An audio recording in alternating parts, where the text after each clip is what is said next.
La décision du SINAMED de radicaliser la grève sur toute l'étendue de la République entre en vigueur ce samedi 28 décembre. Et pourquoi cette radicalisation? Les docteurs Feliba Kanzi de l'ONG Sauvons la corporation médicale et médecins du secteur public expliquent. Au début du mois d'octobre dernier, c'est-à-dire 2024, les médecins avec les gouvernements s'étaient retrouvés, à travers les syndicats bien sûr, s'étaient retrouvés à Bibois. Dans les assises. Et après ces assises, il y a eu un acte d'engagement qui a été signé entre le gouvernement et les banques syndicales du secteur de la santé.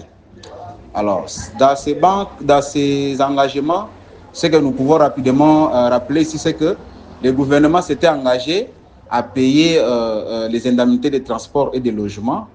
Et il s'était aussi engagé à faire les réajustements de la montée en grade pour les médecins et puis à faire un alignement de 1000 médecins. Alors, il s'est avéré que depuis lors, ces engagements-là n'ont pas été pris en compte. Voilà pourquoi les syndicats, parce que je vous rappelle que la grève pour les médecins n'a pas été suspendue, moins encore levée.